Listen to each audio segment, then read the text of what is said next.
Meu nome é Raquel Hart, capitã do Exército dos Estados Unidos. Aos 32 anos, pensei ter deixado os fantasmas de Omaha para trás para sempre.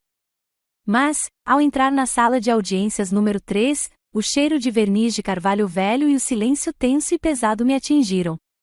De repente, eu tinha 19 anos novamente, a filha rejeitada. Minha mãe, Ellen, sibilou entre dentes, com a voz baixa e cortante: Raquel, não nos envergonhe. Sente-se no fundo e fique quieta. Meu pai, Robert, nem sequer me lançou um olhar, com os olhos fixos em seu advogado como se eu não passasse de uma sombra que escurecera momentaneamente a porta. Para eles, o uniforme que eu usava não era um símbolo de serviço. Era a evidência da minha rebelião, do meu fracasso. Eles não sabiam que este uniforme me dera um propósito, e que a faculdade de Direito me dera uma arma. Acharam que me tinham chamado aqui para testemunhar o seu poder. Não faziam ideia de que tinham acabado de convocar o juiz que daria o seu veredito. Conte-me de onde você está acompanhando nos comentários. Clique no botão de curtir e inscreva-se se você já foi subestimado pelas mesmas pessoas que deveriam ver o seu valor. O Tribunal do Condado de Douglas parecia um túmulo. Era um lugar projetado para fazer você se sentir pequeno, com seus tetos cavernosos e pisos de mármore que ecoavam cada passo. Para mim, era um território familiar, mas não daquele jeito, não como espectadora do drama da minha própria família. Meus pais estavam me esperando do lado de fora da porta do tribunal, parados como duas estátuas esculpidas em desaprovação. Não houve abraço, nem que bom te ver, Raquel. Em vez disso, os olhos da minha mãe fizeram uma rápida e crítica análise do meu uniforme de serviço militar, o paletó perfeitamente passado, o latão polido no meu cinto. Seus lábios se estreitaram em uma linha familiar de decepção. Meu pai, Robert, apenas assentiu brevemente, com o olhar já percorrendo a sala, avaliando a plateia, certificando-se de que sua performance de riqueza e respeitabilidade estivesse lotada. A última fileira, sussurrou Ellen, com a voz carregada daquela velha e familiar vergonha. Ela gesticulou com um movimento rápido do pulso em direção a um banco de madeira perto da saída. Perto da porta, pelo menos tente parecer normal. Aquela frase, tente parecer normal, era a história da minha infância. Era uma adaga que ela afiara ao longo dos anos me dizendo que eu era muito barulhenta, muito intensa, muito diferente, nunca o suficiente. A ironia era sufocante. Lá estava eu, um oficial do Exército dos Estados Unidos, um símbolo de disciplina e honra, sendo tratado como um adolescente problemático. Eles tentavam esconder a injustiça de tudo aquilo, um sentimento que eu conhecia tão bem quanto o meu próprio coração, fervilhando de calor e aperto no estômago. Não disse uma palavra. Simplesmente assenti com precisão militar e caminhei até o assento que me haviam designado, com as costas retas e os movimentos controlados. Eu era um soldado e sabia como obedecer a uma ordem, mesmo que parecesse um tapa na cara. Sentei-me e observei-os ocuparem seus lugares na primeira fila, bajulando-os com o advogado. Eles eram as estrelas do espetáculo, proprietários de um prédio de apartamentos no centro da cidade, defendendo-se de um processo movido por um inquilino.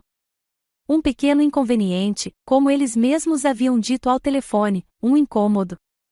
Eles me chamaram de volta a Omaha, não para obter apoio, mas como um acessório, a filha rebelde forçada a voltar para casa e testemunhar seu poder, sua influência. Eu seria um testemunho silencioso do mundo deles, um mundo ao qual eu havia falhado tão espetacularmente em me juntar. A voz do oficial de justiça ecoou, todos de pé, e o juiz Ubrobro entrou, uma mulher de aparência severa, cabelos grisalhos e um ar de autoridade imparcial. A sala se acalmou. As preliminares começaram. E então chegou o momento. Abrindo o processo Mitchell versus Hart, anunciou o escrivão. Advogados, por favor, compareçam. O advogado dos meus pais se levantou, um homem cujo terno sob medida provavelmente custou mais do que meu primeiro carro. Ele começou sua apresentação. Mas enquanto ele falava, levantei-me do meu lugar no fundo da sala. Não me apressei. Dei cada passo com cautela. O som dos meus sapatos sociais de cano baixo estalava contra o piso de cerâmica, uma batida constante e rítmica no silêncio mortal do tribunal. Clique, clique, clique. Era o som de um desafio. Passei direto pela primeira fila, direto pelos pais que tentaram me tornar invisível. Senti os olhos deles em mim, ardendo de confusão. Cheguei à mesa da ré, onde uma mulher de aparência cansada, Clary Mitchell, estava sentada sozinha. Coloquei minha pasta de couro firmemente sobre a mesa ao lado dela, e o trinco se abriu com um clique agudo e definitivo. Olhei diretamente para o juiz Ubrobro. Meritíssimo, disse eu, com a voz clara e firme, ecoando facilmente pela sala atordoada. Capitã Raquel Hart, representando a ré, senhorita Clary Mitchell. O silêncio que se seguiu foi absoluto. Foi lindo. Vi o queixo da minha mãe cair, sua máscara de compostura perfeitamente pintada se estilhaçando em 1.000.000 de pedaços. Meu pai, pela primeira vez no dia, olhou diretamente para mim. Sua expressão não era de raiva, ainda não. Era puro choque, sem filtros. Aquele era o momento de libertação, o primeiro e doce sabor de uma vitória que eles nunca previram. Então o choque se transformou em desprezo. Ouvi o sussurro teatral da minha mãe, alto o suficiente para eu ouvir, uma última tentativa desesperada de me ferir. Você é só um resmungão. Antes que eu pudesse registrar o insulto, a juíza Ubrobro se inclinou para a frente, me olhando por cima dos óculos. Sua voz cortou o ar como um martelo. Capitão Hart, do Corpo de Engenheiros Aeronáuticos. Endireitei-me um pouco. Sim, meritíssimo. Um lampejo de reconhecimento cruzou seu rosto. Li sobre o seu trabalho naquele caso de corrupção em Fort Riley. Impressionante. Aquela única palavra, impressionante, vinda da mais alta autoridade na sala, foi mais poderosa do que qualquer resposta que eu pudesse ter imaginado. Foi uma validação que despojou meus pais de todo o seu poder. Atingiu como um golpe físico, e vi meu pai se encolher. Eles passaram a vida me enquadrando como seu fracasso pessoal, apenas para que o mundo exterior, o mundo que importava, me visse como um sucesso. O absurdo do julgamento deles foi exposto para todos verem. O julgamento em si foi uma execução clínica. Apresentei meu caso não com emoção, mas com fatos, lógica e evidências irrefutáveis. Meu treinamento militar me ensinou a ser preciso, a não deixar margem para erros. Um por um, desmantelei a defesa deles. Permissão para apresentar a prova a meritíssimo. Na tela grande, uma foto apareceu, uma parede no apartamento de Clary Mitchell coberta por uma teia de mofo preto tóxico. Em seguida, publiquei o relatório do inspetor de saúde da cidade, que detalhava múltiplas violações do código. Depois, vieram as contas médicas do filho asmático de 7 anos de Clary, cujo estado havia piorado drasticamente desde que se mudaram. Minha voz era uniforme, quase monótona. Citei a Lei Uniforme de Locadores e Inquilinos Residenciais de Nebraska, capítulo por capítulo. Cada palavra era uma bala apontada para a fachada de mentiras cuidadosamente construída. Observei o advogado dele se esforçar, o rosto do meu pai passar de pálido a um vermelho intenso, a compostura da minha mãe se dissolver em pânico mal disfarçado. Quando a juíza Ubrobro proferiu seu veredito, foi rápido e brutal. Ela decidiu a favor de Clary Mitchell, ordenando que meus pais pagassem todas as contas médicas, todos os custos de realocação e danos punitivos. Ela determinou que eles regularizassem todo o prédio em 60 dias ou enfrentariam novas multas. Não foi apenas uma decisão judicial, foi um julgamento sobre o caráter deles. Eu havia usado o mundo deles, a lei, e o meu mundo, a disciplina e a honra que eles desprezavam, para responsabilizá-los. Eu havia pegado exatamente aquilo que eles consideravam meu fracasso e transformado em sua derrota. Arrumei minha maleta calmamente, dei um aperto reconfortante no ombro de Clary e me virei para ir embora. Não olhei para meus pais. Não precisava. Eu podia sentir o peso da humilhação deles do outro lado da sala. Ao sair, com as pesadas portas de carvalho se fechando atrás de mim, eu não estava apenas saindo de um tribunal. Eu estava me afastando do palco onde, pela primeira vez, a verdade finalmente fora dita. A adrenalina do tribunal se esvaiu enquanto eu dirigia, deixando uma Doroca em seu lugar. A vitória parecia vazia, mais como a autópsia de uma família morta há muito tempo do que uma celebração. Minha mente, livre das exigências estratégicas do julgamento, voltou ao passado. Não era nostalgia, era um mergulho nas águas frias onde as primeiras feridas foram feitas. O mapa de cicatrizes que me levou àquele tribunal começou a se desenrolar. Começou, como tantas vezes acontecia, com um vestido. Eu tinha 17 anos e, na primavera do último ano, só o baile importava. Minha irmã, Melissa, 2 anos mais nova, mas já o centro radiante do universo da nossa família, estava eufórica. Minha mãe, Ellen, tinha passado um sábado visitando lojas com ela, comprando um vestido azul escuro deslumbrante que brilhava como se tivesse saído de um filme. Alguns dias depois, perguntei, mãe, podemos procurar um vestido de baile para mim neste fim de semana? Ela não tirou os olhos da revista. Ah, querida, não seja boba, disse ela, com um tom descontraído e indiferente. Você pode usar o da Melissa do ano passado. Além disso, você não liga para essas coisas complicadas, né? As palavras dela foram um veredito, meus desejos eram irrelevantes, meu interesse predeterminado por ela. Você não se importa. Eu era séria e estudiosa, então decidiram que eu não merecia me sentir bonita. Lembro-me de segurar o vestido a que ela se referia, um vestido rosa claro, com babados, que caía perfeitamente em Melissa. Em mim, era largo demais nos ombros e curto demais na cintura. O tecido parecia barato e estrangeiro. Eu era uma impostora, uma filha de segunda mão, sentindo-me invisível e chamativa ao mesmo tempo. Nunca fui ao meu baile de formatura. Naquela noite, enquanto meus colegas dançavam sob luzes brilhantes, sentei-me no meu quarto sob a luz de uma única lâmpada, lendo um livro sobre a história militar das guerras púnicas. Foi meu primeiro ato silencioso de rebelião. Se eles não me deixassem entrar no mundo deles, eu construiria o meu próprio. Aquela rebelião silenciosa se solidificou em um plano concreto um ano depois, no dia da minha formatura do ensino médio. Eu havia trabalhado incansavelmente por um diploma com altas honras.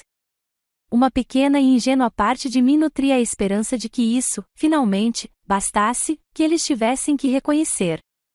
Fiquei nos bastidores, ouvindo meu nome, com o coração disparado. Quando Raquel Hart foi chamada, atravessei o palco, meus olhos examinando a multidão em busca de seus rostos. E então eu os vi, 2 cadeiras vazias na seção reservada à família Hart. Eles não estavam lá. O sorriso que eu havia ensaiado por semanas vacilou. Apertei a mão do diretor, peguei meu diploma e saí do palco, com um nó frio se formando no estômago. Eles apareceram bem na hora do fim da cerimônia, trazendo reclamações sobre o trânsito na Dodge Street. Seus pedidos de desculpas foram superficiais, mas sua irritação com o inconveniente, palpável. O jantar de comemoração com que eu sonhava, talvez em uma churrascaria bacana no centro da cidade, nunca aconteceu. Em vez disso, durante uma refeição rápida e tensa em casa, eles fizeram um anúncio. Temos uma notícia maravilhosa, disse meu pai, sorrindo para Melissa. Decidimos financiar uma viagem à Europa para Melissa como presente de formatura antecipado. Melissa gritou de alegria. Eu apenas encarei meu prato, a comida virando cinzas na minha boca. Minha formatura, minha conquista, havia sido apagada e substituída por uma recompensa para minha irmã. Foi o momento em que finalmente entendi, não era que eu não fosse boa o suficiente. Era que, aos olhos deles, eu simplesmente não existia da mesma forma que Melissa. Meus sucessos eram notas de rodapé, os dela, manchetes. Naquela noite, a rebelião silenciosa em meu coração se tornou uma declaração de guerra. Eu precisava escapar. O exército era minha saída. Não foi uma escolha repentina, foi um plano calculado para a sobrevivência. Lembro-me do dia em que contei a eles. Estávamos na sala de estar, com o noticiário da noite tocando sem parar. Desliguei o aparelho e os encarei. Eu me alistei, eu disse. Vou para o treinamento básico em 6 semanas. Meu pai soltou uma risada curta e cortante. O exército, zombou ele. Raquel, isso é para crianças sem outras opções. Minha mãe começou a chorar, mas não de medo pela minha segurança, eram lágrimas de humilhação social. O que os vizinhos vão pensar? Soluçou ela. O que vou dizer às moças do clube? A reação deles foi toda a confirmação de que eu precisava. Eles viram minha escolha não como um ato de serviço, mas como um ato final e imperdoável de desafio social. O ultimato deles: abandonar essa ideia tola ou ir embora. Eu escolhi ir embora. Eles fizeram uma única mala para mim e a deixaram na varanda da frente, um ato final de despedida. Ao me afastar daquela casa, não olhei para trás. Eles acharam que era um castigo. Para mim, era o dia da minha libertação. Eu finalmente estava livre para encontrar uma família construída com base no mérito e na camaradagem, não em sangue e desprezo. Em meio a todas essas memórias sombrias, sempre havia um ponto de luz, uma âncora na tempestade. Meu avô, William Hart, um sargento-mor aposentado da Marinha, um homem forjado em aço e integridade silenciosa. Ele foi o único que realmente me viu. Enquanto meus pais viam uma filha difícil e nada feminina, ele via o espírito de uma guerreira. Foi ele quem me ensinou a manusear corretamente um rifle nos campos atrás de sua casa. Ele não me contava histórias sobre princesas, ele me contava sobre as batalhas de Belial Wood e Iwo Jima, sobre honra, coragem e comprometimento. Quando meus pais se recusavam a me comprar um livro que eu queria, ele colocava uma nota de $20 gasta na minha mão e sussurrava: "Nunca deixe ninguém dizer que você não é inteligente o suficiente, garota." Seus elogios eram raros, mas quando vinham, eram ouro puro. Se você já teve aquela pessoa na sua vida que viu o seu verdadeiro valor quando ninguém mais viu, curta para ela e me diga nos comentários o que a tornou tão especial. Às vezes, uma pessoa é tudo o que precisamos. Lembro-me da última vez que o vi, poucos dias antes de embarcar para Fort Jackson. Ele dirigiu até o meu minúsculo apartamento, sua velha picape Ford freando ruidosamente. Ele não disse muita coisa, não precisava. Apenas me envolveu em um abraço que cheirava a serragem e Old Spice, um abraço que me fez sentir mais em casa do que a casa dos meus pais jamais teve. Ele me abraçou forte, e sua voz era um ronco baixo no meu ouvido. "Viva uma vida de honra, Raquel", ele sussurrou. "Me deixe orgulhoso." Aquela lembrança, sua voz, sua fé inabalável em mim, tornaram-se minha bússola. Foi o código pelo qual vivi em cada dia extenuante do treinamento básico, em cada noite solitária na faculdade de Direito. Foi seu legado de honra que carreguei para aquele tribunal. E foi sua lembrança que, mesmo agora, serviu como um farol que me guiava em direção a uma verdade muito mais sombria do que eu jamais poderia ter imaginado. As palavras do meu avô, "Deixe-me orgulhoso", ecoaram no silêncio do meu quarto de hotel. O homem que fora meu único aliado já havia partido há muito tempo. A vitória no tribunal, por mais justa que fosse, parecia uma batalha vencida em uma ilha deserta. Era uma sensação familiar. O caminho que me levará a me tornar a Capitã Hart, a mulher que poderia desmantelar os pais em um tribunal, era uma estrada que eu havia trilhado completamente sozinha. Minha mente voltou ao calor sufocante e úmido de Fort Jackson, na Carolina do Sul. O treinamento básico era um choque cultural projetado para destruir você e reconstruir você à imagem do exército. O ar estava carregado com o cheiro de agulhas de pinheiro e suor. Os dias eram um borrão implacável de vozes de sargentos instrutores, tão altas que pareciam vibrar nos ossos, e uma exaustão física que ia além dos músculos. Era brutal e, para mim, um santuário. Enquanto outros recrutas choravam em seus beliches à noite, com saudades de casa e sobrecarregados, eu sentia uma estranha sensação de paz. Pela primeira vez na minha vida, as regras eram claras e se aplicavam a todos igualmente. Ninguém se importava com quem eram seus pais ou de onde você vinha. Seu valor era medido em coisas tangíveis, sua capacidade de escalar a parede de obstáculos, a união do seu grupo de tiro no campo de tiro, os cantos perfeitos do hospital em seu beliche. A meritocracia dura e implacável do exército era um alívio, uma fuga abençoada da crueldade emocional arbitrária da minha família. Lembro-me de uma noite em vigília de incêndio, esfregando o chão do quartel às 3 horas da manhã. O mundo estava em silêncio, exceto pelo chapinhar rítmico do esfregão e os roncos de 50 outras mulheres. Eu estava cansada, meus braços doíam e tinha que me levantar para a fisioterapia em 2 horas. E eu sorri, um sorriso genuíno e sincero. Era um trabalho duro e miserável, mas era o meu trabalho. Era uma tarefa que me fora dada, uma responsabilidade que eu estava assumindo. Era real. Ninguém poderia descartá-la, menosprezá-la ou tirá-la de mim. Esse sentimento me impulsionou para a frente. O caminho de soldado raso a oficial foi longo e pavimentado com sacrifícios que ninguém em casa jamais viu. Enquanto servia na ativa, usei o programa de auxílio educação do Exército para fazer aulas noturnas em uma faculdade comunitária perto do meu posto. Lembro-me de inúmeras noites alimentadas por café barato e pura força de vontade, curvado sobre um livro didático com uma pequena lanterna após um dia de 12 horas de exercícios de treinamento, meu uniforme ainda cheirando a terra e pólvora. Houve momentos de dúvida, de profunda solidão. Lembro-me de alguns dos meus companheiros de esquadrão que deixaram claro que achavam que eu não pertencia àquele lugar, que eu não era forte o suficiente. Eles faziam comentários sarcásticos em voz alta o suficiente para eu ouvir. Mas eu já tinha aprendido há muito tempo que discutir com pessoas assim era perda de tempo. Meu avô me ensinou que ações valem mais que palavras. Então, usei a condescendência deles como combustível. Não discuti, apenas corri mais rápido durante a formação matinal. Atirei melhor no campo de tiro, conquistando o distintivo de atirador de elite que todos cobiçavam.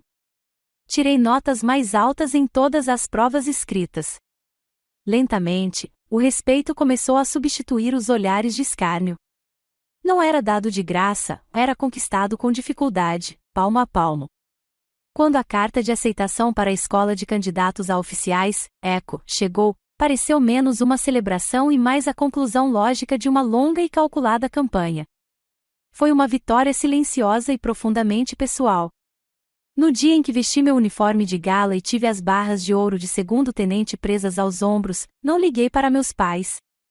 Eu sabia que eles não entenderiam a jornada, o suor e a exaustão representados por aquele pequeno pedaço de latão polido.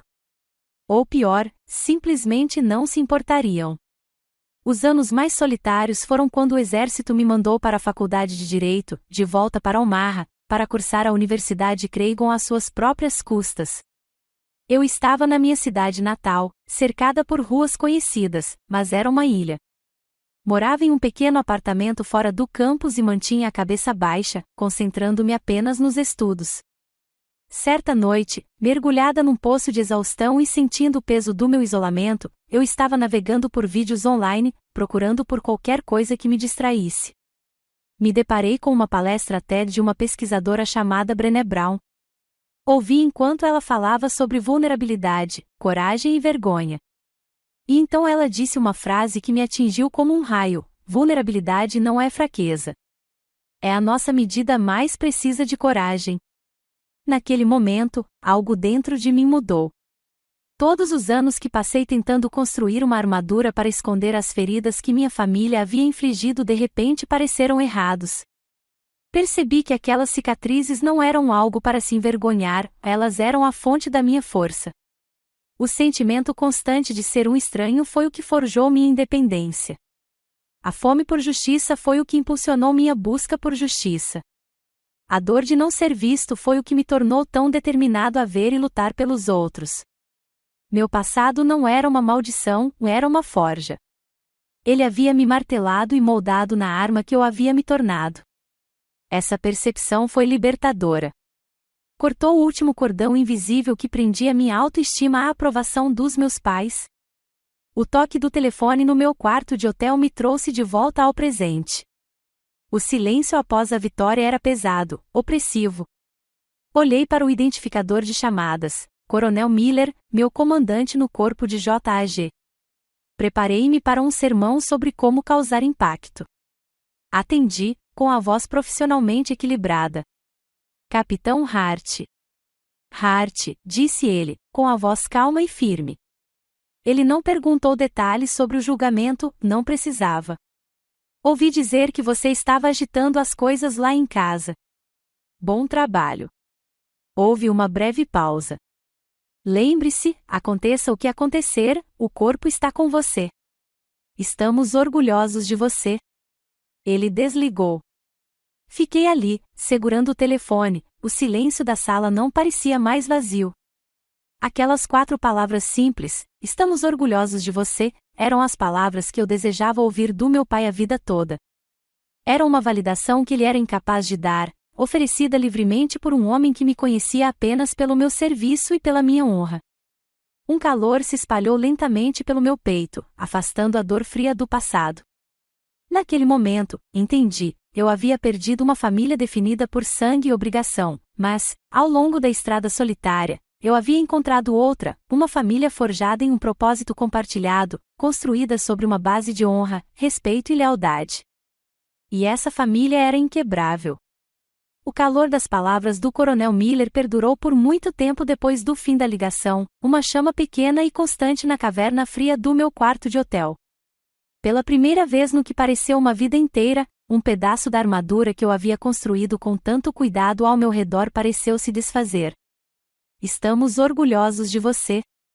Era uma frase simples, mas era a confirmação que eu havia passado a vida inteira desejando e que finalmente havia desistido de ouvir.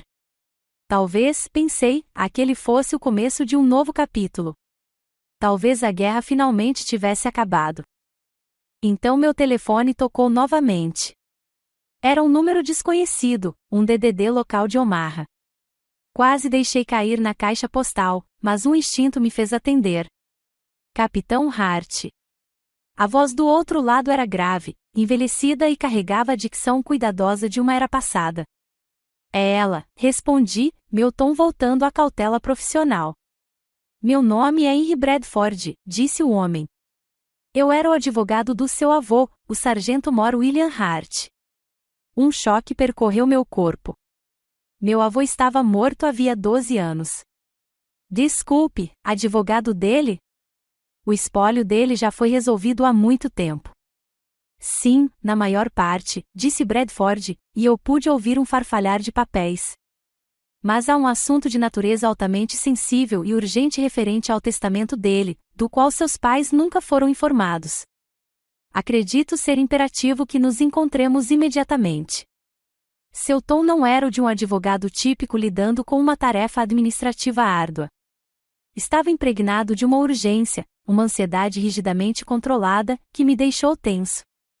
Um nó de desconforto começou a se formar no meu estômago, substituindo o calor que havia sentido momentos antes. Na tarde seguinte, encontrei-me no histórico Old Market de Omaha, um bairro de ruas de paralelepípedos e prédios de tijolos lindamente preservados. O escritório de advocacia de Bradford ficava no segundo andar de um deles, uma cápsula do tempo de madeira escura, livros encadernados em couro e o leve e doce cheiro de papel velho. O próprio Henry Bradford era um homem que aparentava ter quase 70 anos, com olhos gentis que revelavam um profundo cansaço. Após um cumprimento educado, mas breve, ele foi direto ao ponto. Deslizou um envelope grosso, cor creme, sobre sua mesa de mogno. Seu avô era um homem muito perspicaz, capitão, começou com um suspiro. Ele conhecia seus pais, especialmente a relação deles com o dinheiro. Disse que eles viam o mundo através de um cifrão, e temia que usassem isso para controlá-lo. Ele deixou isso penetrar na sua mente antes de continuar. Então, 12 anos atrás, ele secretamente criou um fundo fiduciário para você, $50.000. Fiquei em silêncio, atordoado. Os termos eram específicos, explicou Bradford. Os fundos seriam liberados para você somente quando alcançasse um marco profissional significativo, totalmente sem a ajuda deles. Ele queria garantir que você tivesse sua própria fundação, sua própria rota de fuga, caso precisasse de uma. Ele deu um pequeno sorriso triste. Tornando-se capitão e advogado no Corpo de Engenheiros do Exército dos Estados Unidos, acho que posso dizer com segurança que você mais do que cumpriu com a condição. O dinheiro em si, que ele explicou ter crescido para quase $60.000, era secundário.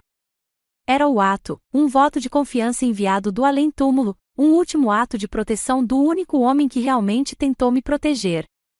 Tem mais, disse Bradford, com a voz suavizando. Ele me entregou outro envelope, este velho e amarelado pelo tempo. Era a letra do meu avô, forte e segura. Desdobrei a única folha de papel, meu coração se apertando a cada palavra. Ele escreveu sobre seu orgulho, sobre o espírito guerreiro que sempre vira em mim, mesmo quando eu era pequena. Disse que estava orgulhoso da mulher que eu estava me tornando. Então cheguei ao último parágrafo, e o ar na sala ficou frio. Estou fazendo algumas mudanças no testamento, Raquel. Estou planejando deixar metade da fazenda para você. Não confio nos seus pais para isso. Não confio neles, ponto final. A natureza deles é uma ganância que você nem imagina. Tome cuidado. A carta terminou abruptamente, como se ele tivesse sido interrompido no meio da frase, um aviso arrepiante que pairava inacabado no escritório silencioso. Bradford deve ter visto a cor sumir do meu rosto. Ele se inclinou para a frente, com uma expressão grave, e finalmente se livrou de algo que claramente o assombrava há mais de uma década. Capitã Raquel, disse ele, com a voz quase sussurrando. Pouco antes de seu avô falecer, sua mãe veio me ver. Ela estava agitada, quase frenética. Ela perguntava sem parar se William poderia alterar o testamento sem o conhecimento dela. Ela queria saber se seria possível fazer alguma alteração que ignorasse ela e seu pai. Ele fez uma pausa e respirou fundo. E então ele morreu. O laudo oficial dizia insuficiência cardíaca, mas foi muito conveniente. Ele tinha feito um exame físico completo na semana anterior. O médico dele me disse que ele estava saudável como um cavalo. Sua morte, naquele momento, impediu que qualquer alteração no testamento fosse finalizada. Olhei para ele, minha mente a mil, conectando pontos que eu nunca quis conectar. E mais uma coisa, disse Bradford, com os olhos cheios de uma relutância dolorosa. Eu me lembro do jardim do seu avô. Ele tinha tanto orgulho dele. Ele cultivava muitas dedaleiras ao longo da cerca dos fundos. Ele não precisou dizer mais nada. O treinamento jurídico, as longas noites estudando medicina legal e toxicologia, tudo voltou à tona em uma única onda assustadora. Dedaleira, a bela flor em forma de sino, era a fonte natural de digoxina, um poderoso veneno cardíaco. Na dose certa, poderia induzir um ataque cardíaco fulminante e indetectável. O mundo se inclinou em seu eixo. Uma versão dos eventos, um cenário impensável e monstruoso, começou a se construir em minha mente com uma clareza assustadora. O motivo, uma necessidade desesperada pela herança para evitar a ruína financeira, a oportunidade, eram seus filhos, constantemente em sua casa, e os meios, florescendo inocentemente em seu próprio quintal. Meu papel de filha injustiçada desapareceu, substituído pela mente fria e analítica de um policial da polícia de Los Angeles. O processo civil no tribunal lá embaixo era brincadeira de criança comparado a isso. Era um crime capital. Saí do escritório de Bradford com um cheque que não me importava e uma carta que acabará de se tornar a prova mais importante do mundo. A pergunta que definirá minha vida: por que meus pais não me amavam? Foi subitamente eclipsada por outra muito mais aterrorizante: meus pais poderiam ser assassinos? Ao sair do escritório de Henry Bradford, a filha que havia lamentado a morte do avô havia desaparecido. Em seu lugar, estava um capitão do exército dos Estados Unidos com uma missão. A tristeza em meu estômago havia se solidificado em uma resolução fria e firme. A pergunta não era mais um fantasma de horror, era um objetivo. Eu tinha uma hipótese e precisava confirmá-la ou negá-la com informações úteis. De volta ao anonimato estéril do meu quarto de hotel, não chorei nem me enfureci. Abri meu laptop fornecido pelo governo e comecei a formular um plano de ação, da mesma forma que faria em qualquer operação militar. Missão: confirmar ou eliminar a hipótese de homicídio. Alvo principal: Dr. Russell Reis, signatário da certidão de óbito. Método de abordagem: ação direta, utilizando surpresa, pressão psicológica e a autoridade da minha posição. Uma citação do general George S. Patton que eu havia memorizado me veio à mente: prepare-se para o desconhecido estudando como outros no passado lidaram com o imprevisível. Eu precisava entender o terreno. Passei horas investigando profundamente o Dr. Reis, examinando 12 anos de registros públicos em busca de quaisquer sinais de alerta, mudanças repentinas na situação financeira, problemas profissionais, instabilidade pessoal. Eu precisava entender o homem antes de confrontá-lo. Na manhã seguinte, encontrei sua clínica em um tranquilo parque médico suburbano. Ele estava mais velho, frágil, com cabelos brancos e ralos e um tremor nas mãos. Parecia mais um avô bondoso do que um cúmplice. Não me apresentei como Raquel Hart, o meu nome era um problema. Entrei em seu consultório, fechei a porta e fiquei diante de sua mesa com meu uniforme completo de classe A. O uniforme era minha armadura e minha arma, projetava autoridade. Dr. Reis, comecei, com a voz calma e sem emoção. Sou a capitã Raquel Hart, do corpo do juiz advogado-geral. Estou revisando certas certidões de óbito relacionadas ao serviço em busca de irregularidades. Seu rosto empalideceu. Coloquei uma cópia da certidão de óbito do meu avô em sua mesa. Deixei que ele a examinasse, deixando a lembrança e a culpa se infiltrarem. Então, fiz uma pergunta simples e direta, com a voz fria e cortante como um bisturi. Doutor, há algo neste relatório que o senhor gostaria de alterar? Foi o suficiente.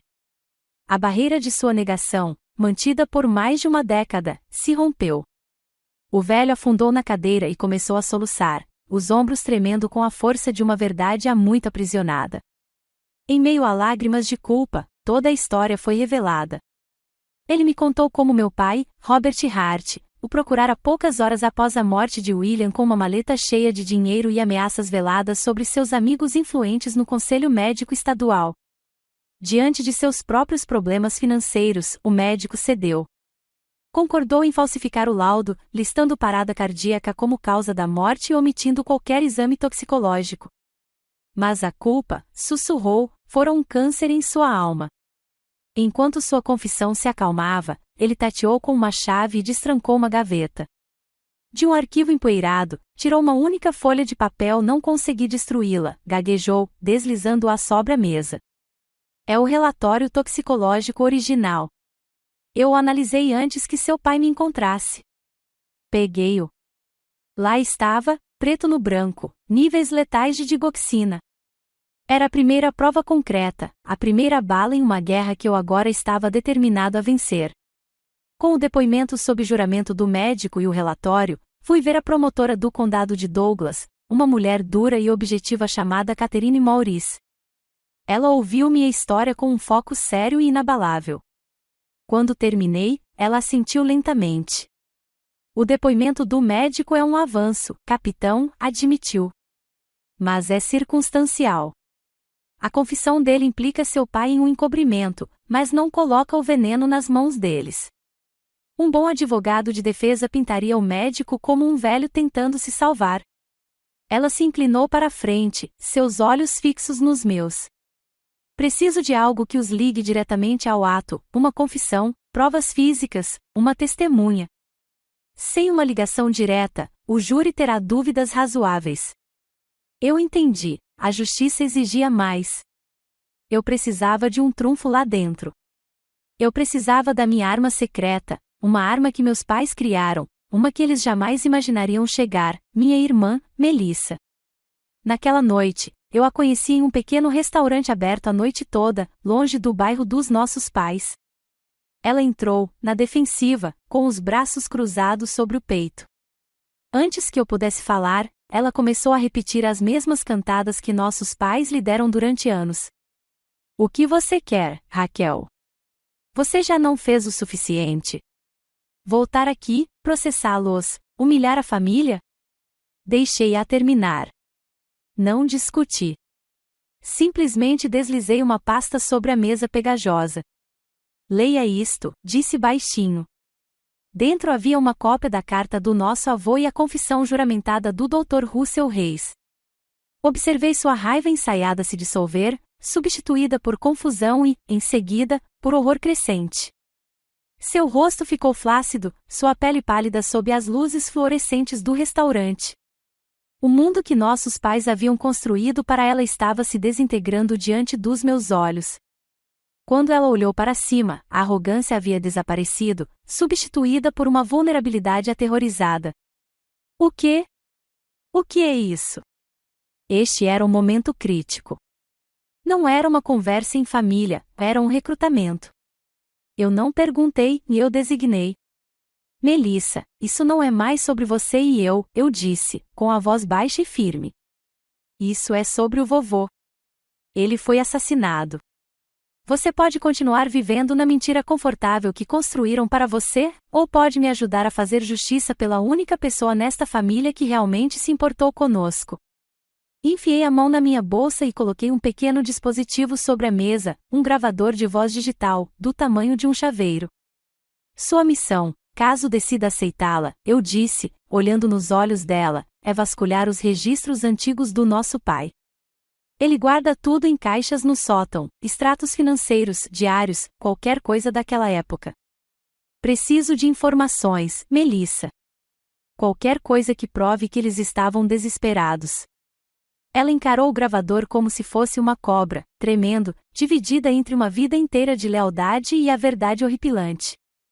Mas, no fundo de seus olhos assustados, eu vi um lampejo de seu próprio ressentimento reprimido, um vislumbre de consciência. O recrutamento estava completo. As horas que passei esperando a ligação de Melissa foram as mais longas da minha vida. Sentei-me no meu tranquilo quarto de hotel, com as evidências que havia reunido espalhadas sobre a mesa como um plano de batalha. Mas a informação mais crucial ainda estava faltando. Eu estava pedindo à minha irmã, que passará a vida inteira abrigada e protegida, que se infiltrasse em território inimigo e enfrentasse a verdade mais horrível que se possa imaginar. Cada minuto que passava era uma nova onda de ansiedade. E se ela perdesse a coragem? E se eles voltassem para casa mais cedo? E se tudo isso fosse um erro terrível? Como descobri mais tarde, Melissa esperou até que o motor da Mercedes dos nossos pais se apagasse na rua. Eles estavam indo para um evento beneficente, uma noite perfeita para aprimorar sua imagem pública de benevolência e classe. A ironia era sufocante.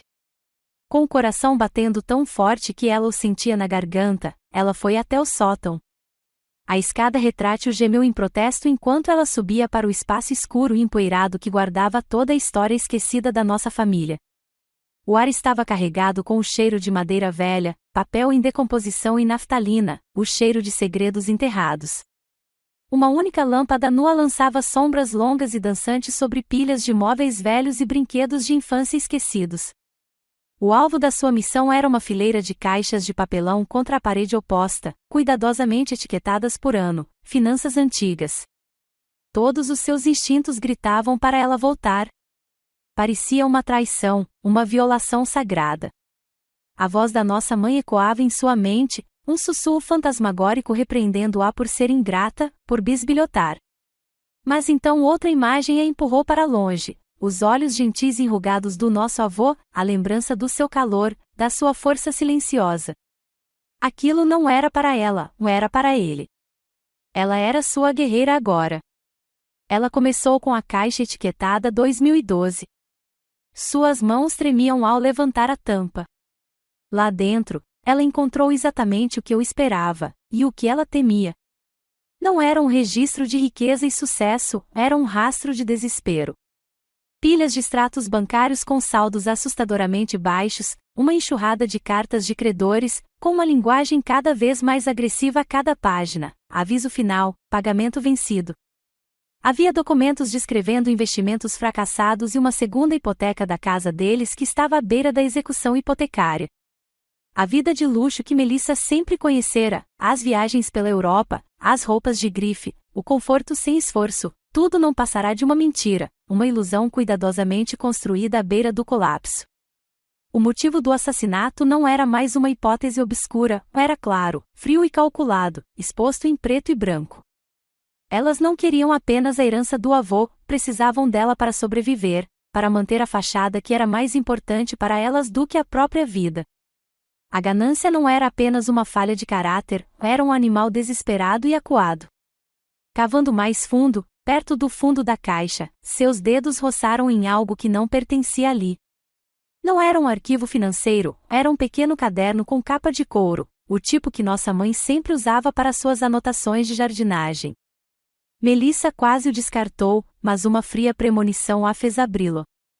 As primeiras páginas eram exatamente o que ela esperava: anotações sobre poda de rosas, o melhor fertilizante para hortênsias, a elegante e sinuosa caligrafia de nossa mãe preenchendo as páginas. Mas então ela virou para a seção sobre dedaleiras. A caligrafia mudou, ficou menor, mais meticulosa, assustadoramente precisa. Ela descreveu com detalhes arrepiantes o processo de extração da potente substância química da planta, a digoxina. Anotou a dosagem exata necessária para induzir uma parada cardíaca em um homem da idade e do peso do nosso avô. Ela até anotou como os sintomas poderiam ser facilmente confundidos com causas naturais por um médico sobrecarregado ou descuidado. Era uma receita clínica e imparcial para o assassinato. Melissa sentiu uma onda de náusea, suas mãos tremendo incontrolavelmente. Ela virou até a última página. Lá, uma última anotação, datada do dia da morte do nosso avô, estava escrita com a letra da nossa mãe: missão cumprida. William faleceu em paz. Agora podemos finalmente recomeçar. O mundo girou. Não era o diário de um jardineiro, era o diário de bordo de um monstro, a confissão de um assassino a sangue frio. Melissa saiu do sótão, ofegante, com o caderno e um punhado de extratos bancários agarrados ao peito. Saiu correndo da casa como se estivesse pegando fogo, com o coração ameaçando explodir. Encontrou-me no ponto de encontro combinado, um canto deserto de um parque. Não disse uma palavra, apenas colocou as provas na mesa de piquenique entre nós. Olhei para o caderno, para a caligrafia familiar e bela da nossa mãe, detalhando o assassinato do próprio pai. A última das minhas dúvidas, o último resquício de esperança de que tudo aquilo fosse um terrível mal-entendido, evaporou. Uma frieza se espalhou por mim que não tinha nada a ver com o ar da noite. Aquelas pessoas não eram meus pais, não mais. Eram predadores que usavam seus rostos. Olhei para Melissa. Ela tremia da cabeça aos pés, mas seus olhos, pela primeira vez, tinham um novo tipo de fogo. A garota protegida e mimada havia sumido. Em seu lugar, estava uma mulher que fitara o abismo e não desviara o olhar. O que fazemos agora? Ela sussurrou, com a voz trêmula. Estendi a mão por cima da mesa e peguei a dela. Estava gelada, mas ela apertou de volta com uma força surpreendente. Fazemos a coisa certa, eu disse, com a voz firme e clara. Acabamos com isso. Se você já teve que fazer uma escolha difícil de defender o que é certo, mesmo quando foi doloroso, clique em curtir para esse momento de coragem. E me conte nos comentários, quem foi a pessoa que esteve ao seu lado? Caminhamos juntos até o meu carro. Quando liguei o motor e peguei a estrada em direção ao escritório do promotor público, percebi que tínhamos cruzado um caminho sem volta. Tínhamos escolhido a justiça em vez do sangue. Tínhamos escolhido a honra em vez da família. A promotora Catherine Maurice agiu com a velocidade e a precisão de um predador se aproximando. Munida da descoberta de Melissa, o caderno de jardinagem que, na verdade, era o livro-razão de um assassino, ela conseguiu os mandados de prisão em poucas horas. Naquela noite, Melissa e eu estávamos sentadas em um discreto carro alugado estacionado no final da rua onde crescemos. Observamos a casa, um lugar que fora um palácio e uma prisão, agora apenas um palco silencioso para o ato final. Foi surreal ver a familiar e tranquila rua suburbana se transformar em uma cena de crime. As primeiras viaturas policiais chegaram sem sirenes, suas luzes vermelhas e azuis piscando silenciosamente, pintando cores dançantes e sinistras nos gramados bem cuidados e nas fachadas imaculadas do bairro. Observamos os policiais se aproximando da porta da frente. Vimos as luzes internas se acenderem e então os vimos, nossos pais, ainda vestidos com as roupas caras que haviam usado no baile beneficente, nosso pai em seu smoking sob medida, nossa mãe em seu vestido de noite brilhante, escoltados para fora algemados. As máscaras de compostura e elegância social que haviam usado a vida toda se desfizeram em um instante. Seus rostos eram uma mistura grotesca de choque, confusão e raiva indignada. Enquanto eram levados para carros separados, a cabeça da nossa mãe se virou bruscamente, seus olhos vasculhando a rua escura até encontrarem nosso veículo. Ela não podia nos ver claramente, mas sabia. Ela gritou meu nome, um grito agudo e gutural de puro ódio que rasgou o ar silencioso da noite. Era um som que me assombraria para sempre. Era ao mesmo tempo agonizante, de uma forma estranha e terrível, uma confirmação. Era o som de um mentiroso finalmente sendo exposto. A história explodiu como uma bomba em Omaha. O império de respeitabilidade que nossos pais construíram durante uma vida inteira se desfez em pó da noite para o dia. Os canais de notícias locais a publicaram, com manchetes sensacionalistas e brutais: casal proeminente de Omaha preso pelo assassinato do pai ocorrido há uma década. Nossa casa foi cercada por um enxame de vans e repórteres, com suas câmeras apontadas para a porta da frente como abutres à espera de uma carcaça. Durante todo esse tempo, permaneci em silêncio. O Escritório de Relações Públicas do Exército, a meu pedido, lidou com a mídia, emitindo uma única e concisa declaração confirmando minha cooperação com a investigação e recusando-se a fazer qualquer comentário adicional. Meu silêncio, minha adesão ao protocolo militar, contrastava fortemente com as negativas frenéticas e contraditórias emitidas pelo caro advogado de defesa que nossos pais haviam contratado. Ele tentou me retratar como uma filha vingativa e descontente, uma criança fracassada em busca de vingança. Tentou retratar Melissa como um peão fraco e facilmente manipulável no meu jogo. A mídia absorveu tudo, mas, no tribunal da opinião pública, nosso silêncio disciplinado nos fez parecer críveis, enquanto seus protestos ruidosos soavam como o desesperar dos culpados. Os 6 meses que antecederam o julgamento foram uma preparação extenuante para a guerra. Melissa e eu trabalhamos em estreita colaboração com Catherine Maurice e sua equipe. Passamos incontáveis horas em salas de conferência estéreis, recontando memórias, verificando cronogramas e nos preparando para o interrogatório brutal que sabíamos que viria. Para Melissa, foi um processo excruciante. Cada sessão a forçava a confrontar mais uma camada da manipulação que ela havia sofrido ao longo da vida. Ela teve que reviver cada mentira, cada caso de favoritismo, e ver tudo isso como realmente era, uma ferramenta para controlá-la. Mas a cada lembrança dolorosa que desenterrava, ela se fortalecia, sua determinação se transformando de vidro frágil em aço temperado. Para mim, era uma missão. Abordei o caso com a precisão imparcial de um oficial da polícia. Organizei as evidências, cruzei as demonstrações financeiras com a cronologia do declínio da saúde do nosso avô e construí uma fortaleza de fatos impossível de violar. Eu não era mais uma filha confrontando os pais, eu era uma oficial do tribunal, preparando-me para fazer cumprir a lei, independentemente do custo pessoal. Na noite anterior ao início do julgamento, encontrei Melissa em seu apartamento, andando ansiosamente de um lado para o outro. O peso do que estávamos prestes a fazer pesava sobre ela. Estávamos prestes a destruir voluntariamente nossa própria família da maneira mais pública imaginável. Caminhei até a pequena estante em sua sala de estar. Sobre ela estava uma velha Bíblia King James, encadernada em couro, do nosso avô. Peguei a capa desgastada familiar em minhas mãos, e a abri em uma passagem que ele havia sublinhado. Mostrei a ela, Lucas 8:17.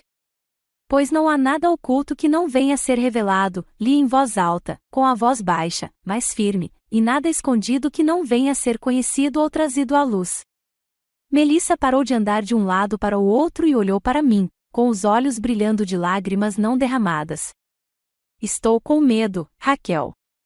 Eu sei, eu disse. Coragem não é não ter medo.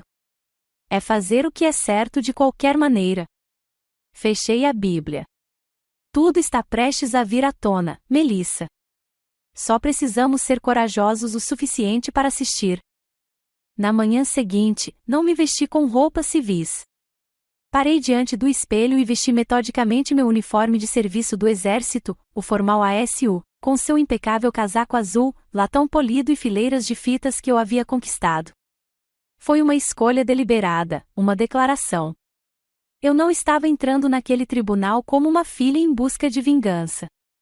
Eu estava entrando como a capitã Raquel Hart, uma oficial que havia jurado apoiar e defender a Constituição dos Estados Unidos.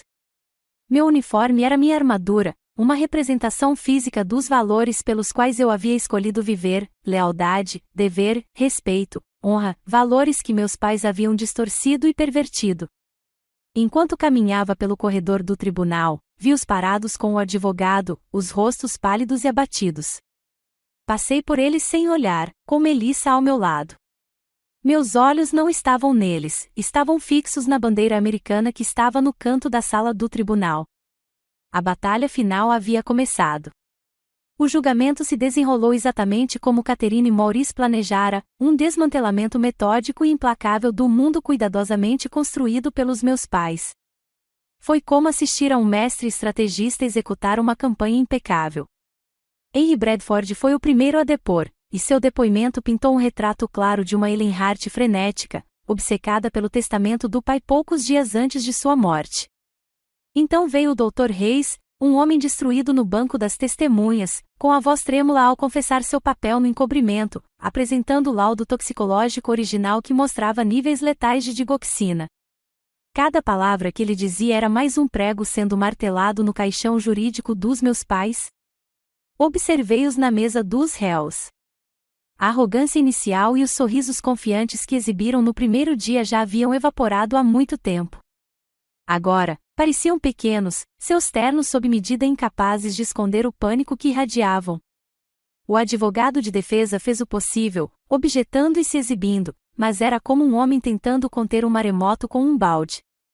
Diante do peso dos fatos, seus esforços foram inúteis. Então foi a vez de Melissa.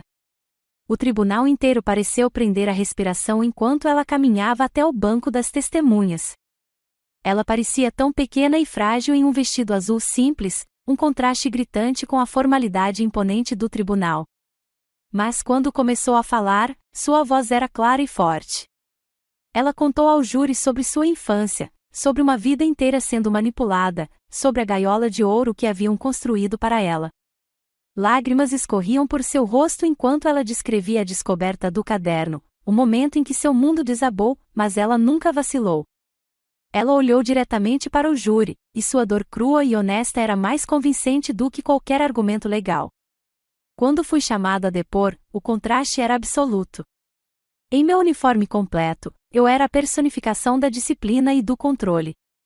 Respondi a todas as perguntas do promotor com calma e precisão, apresentando os fatos do meu próprio passado não como uma tragédia, mas como uma série de eventos que me levaram àquele ponto. Então veio o interrogatório. O advogado dos meus pais se aproximou de mim como um predador, com a voz transbordando de piedade condescendente. Capitão Hart, começou ele, não é verdade que o senhor tem uma longa e conturbada história com seus pais? Que o senhor achava que eles favoreciam sua irmã? Meu relacionamento com meus pais era complexo, respondi calmamente. Complexo ou ressentido, ele zombou. Não é verdade que você se alistou no exército como um ato de rebelião? Que todo esse espetáculo, disse ele, gesticulando ao redor da sala do tribunal, nada mais é do que a elaborada vingança de uma filha amarga e ingrata? Não olhei para ele. Não olhei para meus pais. Olhei diretamente para os 12 homens e mulheres no júri. Senhor, eu disse, minha voz cortando o silêncio, sou um oficial do Exército dos Estados Unidos. Minha lealdade não é aos meus próprios ressentimentos. Minha lealdade é à verdade. Um murmúrio percorreu a sala do tribunal. O advogado, perturbado, não tinha mais perguntas. O clímax do julgamento chegou quando Catherine Maurice apresentou sua última prova, o caderno de jardinagem da nossa mãe. Ele foi colocado sob uma câmera de documentos, e suas páginas foram projetadas em uma tela grande para todo o tribunal ver. O silêncio era absoluto. Era possível ler cada palavra de sua elegante caligrafia, as anotações sobre rosas, e depois a receita arrepiante e meticulosa para o assassinato, os cálculos da dosagem, as anotações sobre como mascarar os sintomas e, finalmente, a última anotação, projetada para todos verem, missão cumprida. William faleceu em paz. Agora podemos finalmente recomeçar. Um suspiro coletivo percorreu a galeria. Os soluços silenciosos de Melissa eram o único som na sala. Olhei para a mesa dos réus. Meu pai, Robert Hart, havia caído para a frente, o rosto enterrado nas mãos, em completa derrota. Mas minha mãe, Ellen apenas encarava a tela, seu rosto uma máscara branca e medonha de descrença, como se não conseguisse compreender que seus pensamentos particulares e monstruosos agora eram de conhecimento público. Naquele momento, a verdade, inegável e irrefutável, finalmente havia destruído o mundo deles. Após 3 longas semanas, o júri levou apenas 4 horas para chegar a uma decisão. A tensão na sala era física enquanto todos nós, de pé, esperávamos o veredito. O presidente do júri, um homem de meia idade com uma expressão sombria, entregou a folha ao oficial de justiça. Ele pigarreou e leu o veredito da primeira acusação, homicídio em primeiro grau, contra Ellen Hart. Nesta acusação, nós, o júri, consideramos o réu culpado. Uma onda de alívio, um suspiro coletivo, percorreu a sala. Ele repetiu o veredito para meu pai, culpado. Conspiração para cometer homicídio, culpado. Fraude de seguro, culpado em todas as acusações para ambos. A juíza Ubrobro, com o rosto impassível, condenou os dois à prisão perpétua sem possibilidade de liberdade condicional. A justiça, após 12 longos anos, finalmente fora feita. Quando os oficiais de justiça chegaram para levá-los embora, minha mãe se virou, o rosto contorcido em uma máscara de pura fúria. Ela olhou diretamente para mim, os olhos ardendo com um ódio tão intenso que era quase visível. Você fez isso, gritou ela, sua voz ecoando no silêncio atordoado. Você destruiu esta família. Permaneci firme, imóvel, e pela primeira vez respondi diretamente. Minha voz não era alta, mas, no silêncio da sala, era transmitida com absoluta clareza. Você a destruiu, eu disse, quando violou os valores mais básicos de honra e lealdade, valores que você jamais poderia compreender. Virei-me e fui embora, com a mão de Melissa encontrando a minha. Não olhei para trás. Deixei meu passado naquele tribunal, trancado atrás de grades de aço, e caminhei em direção a um futuro que era, pela primeira vez, verdadeiramente meu. Você pensaria que, depois do veredito, depois que a justiça fosse finalmente feita, eu sentiria uma sensação de triunfo, uma vitória sublime e cinematográfica. Mas a verdade é que não senti nada disso. Quando Melissa e eu saímos do tribunal, deixando para trás os destroços da nossa família, a única coisa que senti foi uma exaustão profunda, até os ossos.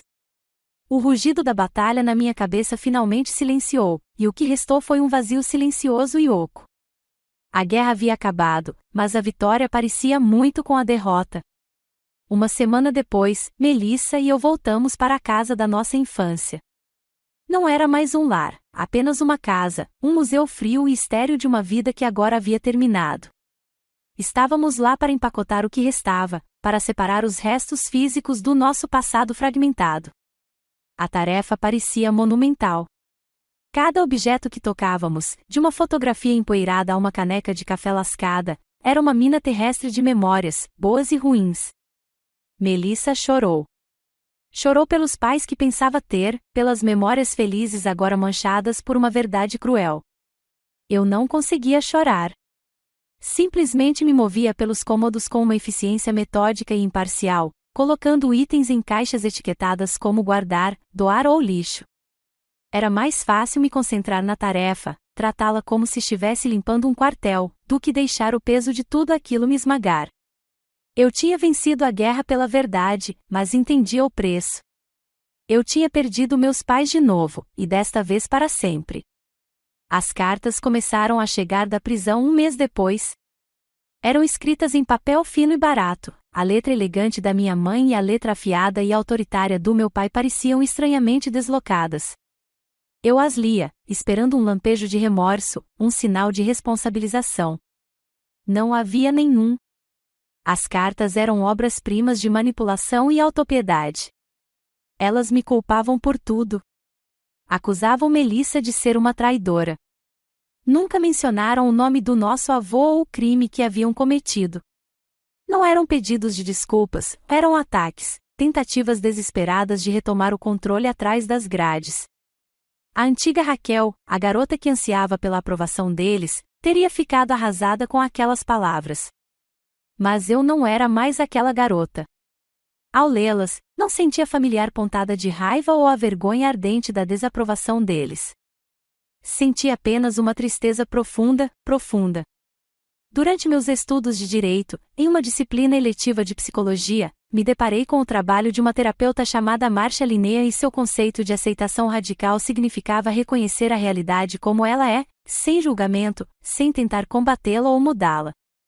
Não se tratava de perdoar ou tolerar as ações deles, tratava-se de abandonar a fantasia de que eles poderiam ser os pais que eu precisava que fossem. Sentado ali, com suas palavras venenosas em minhas mãos, finalmente entendi. Aceitei radicalmente, meus pais eram quem eram. Eles eram incapazes de sentir remorso, incapazes de enxergar além de suas próprias necessidades egoístas, e nunca, jamais mudariam. Eu não precisava de suas desculpas para seguir em frente. Minha paz não era mais prisioneira deles. Rasguei calmamente cada carta em pedacinhos e os joguei no lixo.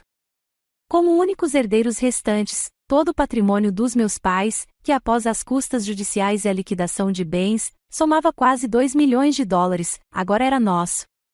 Mas, enquanto Melissa e eu, sentadas no escritório de um advogado, olhávamos o valor em um pedaço de papel, sentimos uma sensação de repulsa. Não era uma dádiva inesperada, era dinheiro sujo, o preço da vida do nosso avô. Sabíamos que jamais poderíamos tocar em um único dólar daquilo para nós. Então, tomamos uma decisão. Juntos, instruímos o advogado responsável pelo espólio a usar a quantia total para estabelecer um novo fundo de caridade. Chamamos-lhe Fundo Fiduciário de Compensação Hart-Mitchell. Seu único propósito era fornecer restituição e apoio a Clary Mitchell e às dezenas de outros inquilinos que nossos pais haviam explorado e colocado em risco ao longo dos anos. Pagaria por reparos, cobriria despesas médicas e ajudaria as famílias a encontrar moradia segura e digna. Era um ato de expiação, uma maneira de limpar um legado de ganância e transformá-lo em um legado de justiça.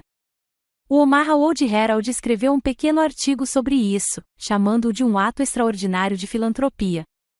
Para Melissa e eu, era mais simples do que isso, era a única coisa certa a fazer. Nos meses que se seguiram, algo belo começou a brotar das cinzas da nossa antiga família. O vínculo entre Melissa e eu, outrora desgastado por anos de competição e incompreensão, foi reconstruído nas chamas que atravessamos juntas. Não éramos mais a criança esquecida e a criança de ouro, éramos apenas duas mulheres, duas sobreviventes que haviam encontrado o caminho de volta uma para a outra. Em novembro daquele ano, preparamos nosso primeiro jantar de ação de graças juntos, só nós dois no meu pequeno apartamento. Não houve comentários passivo-agressivos sobre o Peru estar seco, nem discussões tensas sobre política, nem pressão sufocante para sermos perfeitos. Havia apenas o cheiro quente da comida assada, o fluxo tranquilo da conversa e risadas, risadas reais, genuínas. No meio da refeição, Melissa olhou para mim, com os olhos brilhando com um novo tipo de propósito. Eu estava pensando, disse ela. Matriculei-me no programa de certificação para assistentes jurídicos na faculdade comunitária. As aulas começam na primavera. Parei, com o garfo a meio caminho da boca, e apenas a encarei. Ela sorriu, um pouco tímida. Eu vi o que você fez, Raquel, no tribunal, pela Clary, pelo vovô. Eu quero fazer isso. Eu quero ajudar as pessoas. Um calor se espalhou pelo meu peito que não tinha nada a ver com o vinho ou a comida quente. Era um sentimento de esperança, de um futuro que eu jamais ousara imaginar. Tínhamos perdido a família em que nascemos, aquela definida pela obrigação e pela dor. Mas, em seu lugar, havíamos encontrado algo real, algo melhor. Tínhamos nos encontrado.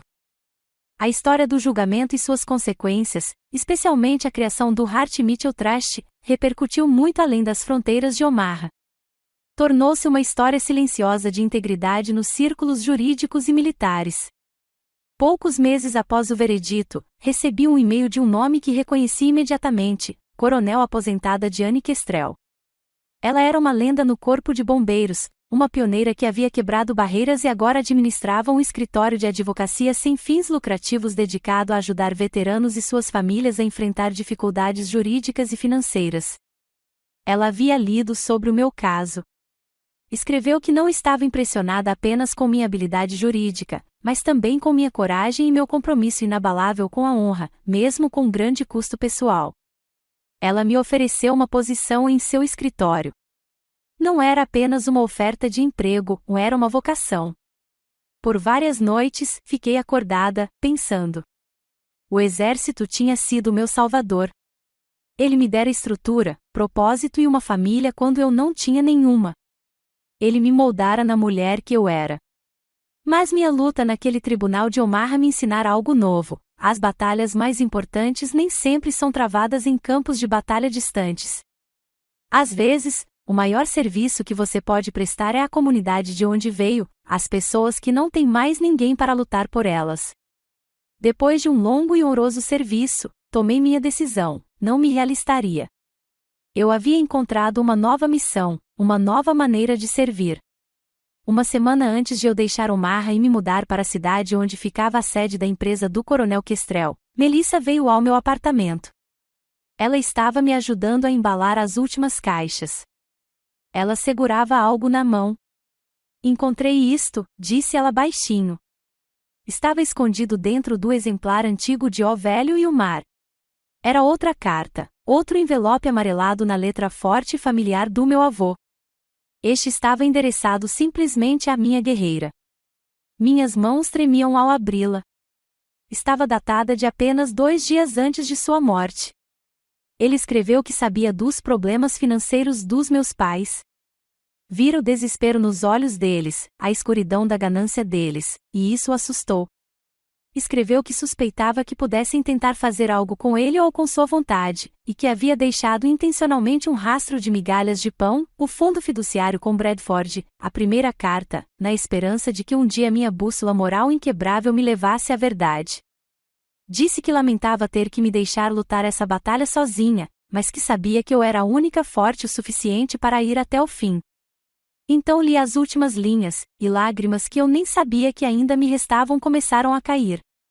Eles acham que podem te enterrar, Raquel.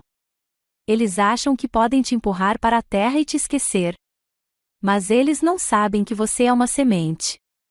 Você crescerá no escuro. Você brotará do solo. A melhor vingança não é a destruição. A melhor vingança é uma vida bem vivida. E você, minha menina, você já venceu. Foi a sua bênção final. Foi a permissão que eu nunca soube que precisava para abandonar a luta e simplesmente viver. Anos se passaram. Eu estava em um pódio, observando um mar de rostos jovens e ansiosos em um auditório da Faculdade de Direito da Universidade Creighton. Eu era um civil agora, um advogado respeitado por mérito próprio. Na primeira fila, uma mulher com um sorriso caloroso e confiante me observava, com um bloco de notas no colo. Era Melissa, a assistente jurídica mais brilhante e indispensável do meu escritório. Não contei aos alunos os detalhes picantes da minha própria história. Eles não precisavam saber os nomes ou os crimes. Mas falei sobre honra. Falei sobre lealdade, não a lealdade cega de sangue, mas a profunda lealdade à verdade. Falei sobre as cicatrizes que todos carregamos e como a medida de uma pessoa não é se ela as tem, mas o que ela faz com elas. Suas cicatrizes podem ser uma prisão, eu disse a elas, uma fonte de vergonha e raiva que os mantém cativos por toda a vida. Ou vocês podem deixá-las se tornarem suas armaduras. Vocês podem deixar que elas lhes ensinem empatia e usar essa força para proteger aqueles que não a têm. Justiça não é apenas algo que você defende em um tribunal. É um valor que você vivencia todos os dias, em cada pequena escolha que faz. A história termina onde começou, em Omaha. Melissa e eu caminhávamos juntas pelo Parque Memorial dos Veteranos enquanto o sol começava a se pôr. A luz do fim da tarde lançava um brilho dourado sobre os monumentos de granito frio com os nomes dos mortos. Não conversamos muito, não precisávamos. Apenas caminhávamos lado a lado no silêncio confortável e tranquilo que agora existia entre nós. Eu havia retornado à cidade da qual um dia havia fugido. Mas eu não estava mais fugindo. Eu havia retornado, não como uma fugitiva, mas como uma construtora, uma curadora. Eu havia enfrentado os fantasmas mais sombrios do passado da minha família e emergido para a luz. recusei-me a deixar que seu legado de ganância e mentira definisse meu futuro. Em vez disso, das cinzas de suas mentiras, construí um novo legado com minha irmã ao meu lado, um legado de honra, serviço e verdade. Parada ali, observando o último raio de sol se pôr no horizonte, senti uma paz profunda e duradoura. A guerra finalmente havia acabado de verdade. Um novo amanhecer estava começando. E assim, minha história chega ao fim. Obrigada, de verdade, por ouvir e trilhar esse caminho comigo. Meu avô me ensinou que a melhor vingança é uma vida bem vivida e que, mesmo quando você se sente soterrado, pode ser apenas uma semente esperando para crescer. Eu adoraria saber que sementes de força ou esperança você está cultivando em sua própria vida. Compartilhe suas ideias nos comentários abaixo. Se histórias de resiliência, honra e de encontrar força na escuridão ressoam com você, considere curtir e se inscrever no canal. Temos muitas outras jornadas para compartilhar.